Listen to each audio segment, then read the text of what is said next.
The anger, all it does is lead you to jail. Over $1 leads you to now 3 months of your life have been ruined for $1.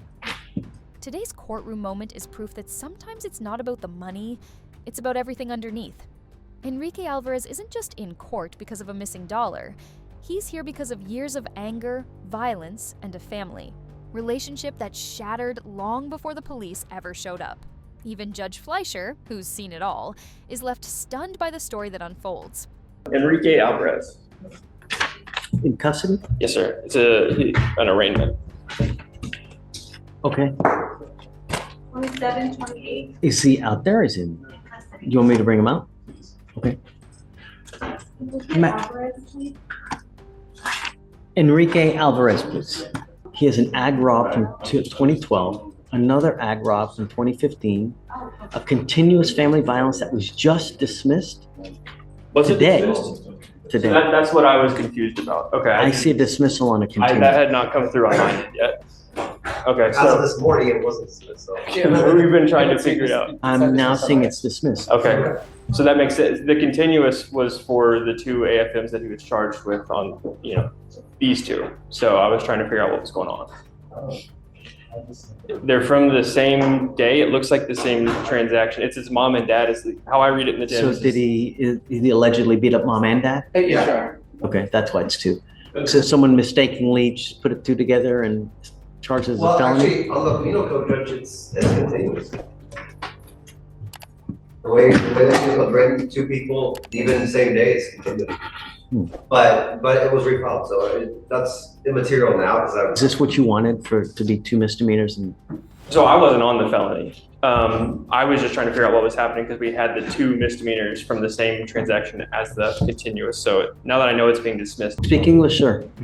Good morning. You are Enrique Alvarez. Alvarez, you're charged with 2 counts of assault. You're facing assault of a family member. You're facing up to a year in jail on each of those cases and/or a $4,000 fine. We're going to do probable cause. You have the right to remain silent. Anything you say can or will be used against you. Okay. Thank you, Your Honor. On March 30th, 2024, officers were dispatched to an arrest for a disturbance call. They spoke with Ms. Alvarez, defendant's father, who had injuries to both sides of his face, a swollen eye, and blood on his jacket. The complaining witness, his mother, had a scrape on her right elbow and a bruise on her calf. There was blood on the driveway and on both of the complaining witness's clothes. Defendant's father lives at the residence. He advised the defendant asked him for $1, and the complainant told him to get to work. The defendant went outside and knocked over a potted plant. The complainant witness. All of this for $1. The complainant went to pick up the plant, and the defendant struck him in the face with his fist. Complainant felt pain. His mother stated that the complaining witness, started fighting, so she attempted to stop the fight. Defendant kicked her in the leg and pushed her to the ground, and she felt pain. Mr. Alvarez, I'm going to find that there's probable cause to go forward with both of your cases.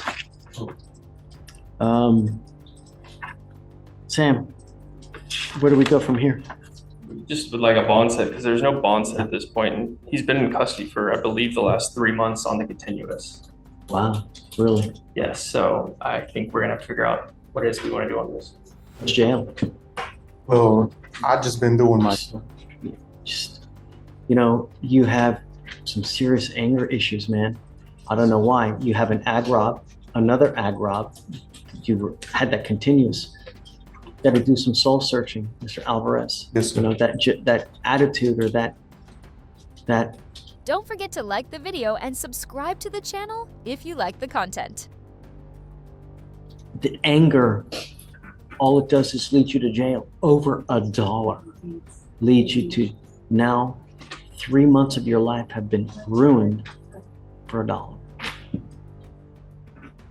I would hope that you do some soul searching back there so that we can get to the root of the problem so that you stop coming back. I don't know. What do you guys think as far as a bond? Pavel? you understand what request final each. Surety. We would ask for PR bond.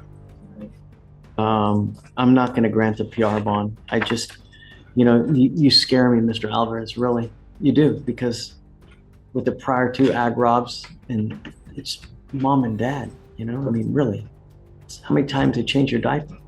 How many times they put up with you? Really?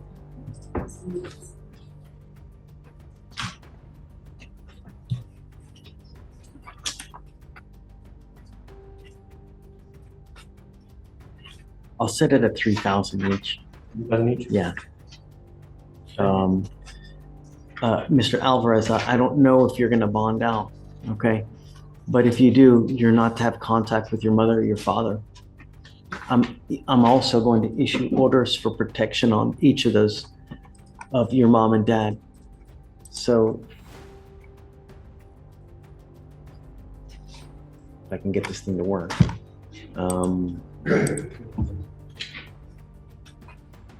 So Pedro Alvarez.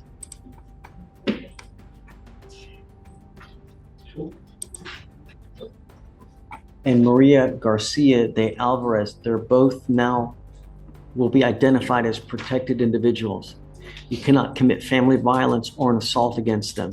Commit an act in furtherance of an offense under section 42.072 of the Texas Penal Code, which is the stalking statute.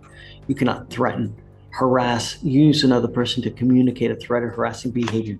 You cannot be in possession of a weapon or go within 200 feet of where they live or where they work. Sam, tell me, has there not been a bond in the felony cases? It was set at 60,000, I believe. Okay. And he did not make it. Right. Do you have anyone to bond you out now, Mr. Alvarez? I've been given his sister's number. He says that I think she's the best person I have to get in touch with, but he doesn't think she'll be able to make it. You know, these are things that you have to think about before making a move when you're out in the free world. If I do this, what's going to happen? If I say this, what's going to happen?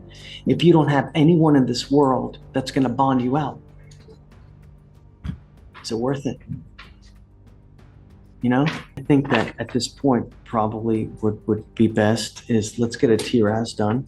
You know, there's no sense in having him just languish in jail for nothing. So let's do an expedited TRAS. Let's see what they say, what would be the best way of going through this thing.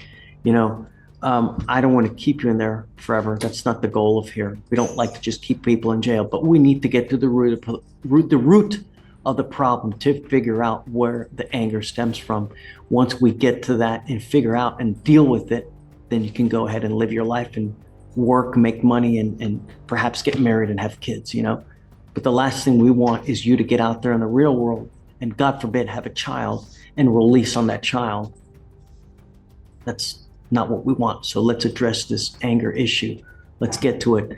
And if they have a proper diagnosis, and if you're honest with them, because that's what it takes, be honest with them. Speaking of which, on the honest TRAS, is he here today? Frazier? We have him back there. Okay, so we need Mr. Brooker. Hopefully he'll show up, yeah. Be honest, and then we can work something to get you out and deal with all these issues, huh? But if I see that you're honest, it's not gonna go, because we have this issue with another inmate now where we had a TRAS and it came back and it was completely just, we know it's bogus. Okay. Work it, be honest, and then I'll help you out, Mr. Alvarez. Yes, sir. Okay? All right, so let's expedite it now so we don't just have him sit and I'll wait. do that. Okay, thank you. I only see one, and so we can worry. So do you mind, there's only a mo-up on one of the cases. Can you file it on the second one, please?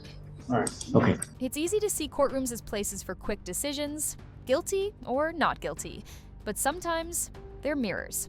And today, Judge Fleischer forced Enrique Alvarez to look straight into one. Not about $1, but about the damage he's been carrying and causing for years. If you think real justice means facing the truth, like, comment, and subscribe. The Courtroom tells the real stories you'll never forget.